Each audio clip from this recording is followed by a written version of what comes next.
Our children took it for granted to sign me up for the Spartan 10K race without asking me because I exercise every day and I've been doing it for a lifetime, so they think that I'm forever fit kind of thing, right? So when they did that, I my ego got in the way and I said, yeah, I'm up for it. But then I went into a place of worry and trepidation about this and thinking whether this is the right thing to do now. And I'm starting to get aches and pains in my joints. And I stopped running.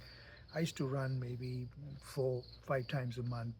Before I've slowed it down to maybe once or twice a month to protect my knees and my structure now. So to do more walking. So I'm naturally slowing down with age. So when this was brought up, um, and on top of that, I had an ankle issue, and I couldn't even run if I wanted to for until about a week before we went on the Spartan race. So all those things made me afraid um, of hurting myself, injuring myself in this event, because I also know once I get into it, my ego will make me sort of force myself and willpower will take me through, but I wasn't sure of the outcome. Um, all that to say, I then had to make up my mind and say, no, it's going to be fine. So it's a mind body thing too, right? And I continued my stretching and exercise, and I did a couple of runs. But my Wim Hof breathing technique, I know, has the endurance and the air, um, the cardiovascular strength is there to do long distance, and I know that from previous experiences. So anyway, went on site there in Calabogie in Ontario. The great thing was all the kids were with us, and that gave me a lot of strength. So as we started off, it was about a 45% gradient, and ran a bit, but just couldn't run anymore. So started walking, and most people were walking up. It was so, and it was about a 350-meter climb up to the peak there, and there were three hills like that, 30 to 45 percent gradients. So anyway, as I was getting into the stride, one of the things that really helped me was to regulate my breathing. So I was taking deep breaths with each stride. So a couple of strategies that I used. Each step, each stride was incorporating this deep breath in and out, which really helped me to settle my mind down and my body down, to get that endurance to move up. And another trick I use is, as I do that when I'm running too. I, I find a twig or a branch or a post, say 2 to 5 meters ahead of me, and I focus on that, and then I run to that, and I just look for another marker ahead, and that way you break it up, and you're not daunted by the entire distance. So I didn't even think about the entire distance. I was just looking at the here and the now.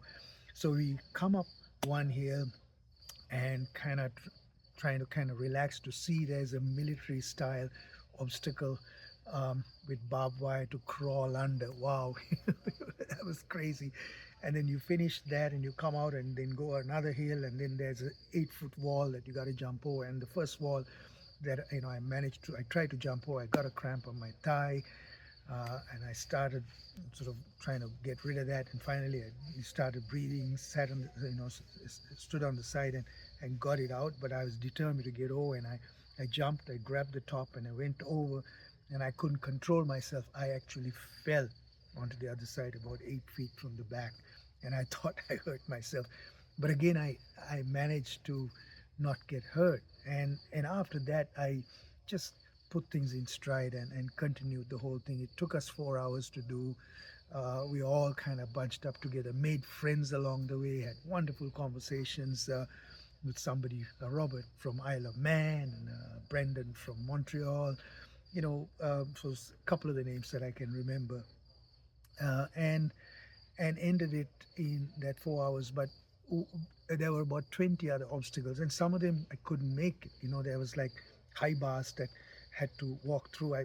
went halfway and slip and fall, and then you had penalty runs that you got to do to make up for not making that obstacle.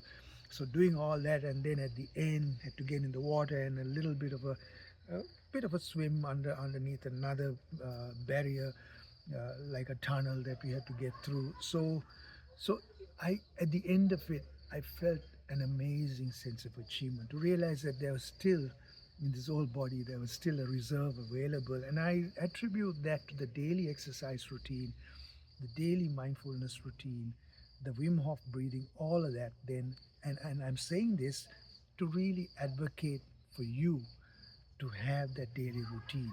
I'm not asking you to, take on this kind of challenge, but to have that daily routine that'll give you the reserve that you need for that mind-body balance, to have mental clarity, physical strength to meet the challenges on a daily basis. And again, this is not about longevity, as life is uncertain. This is about meeting the challenges of the day and having the resilience and having the ability to also meet those really tough challenges that come our way on a regular basis, that we otherwise can go into a place of nervousness and anxiety and stress.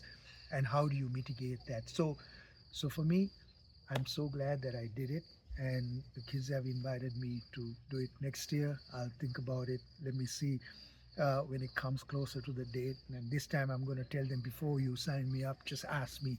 And anyway, I thought I'll just give you a little bit of a perspective of, based on the last video I did, to explain to you what went on through my mind, and that feeling of achievement at the end of it, and the camaraderie that we had together, supporting each other through the process. And yes, I came away with a lot of scratches and a lot of pain.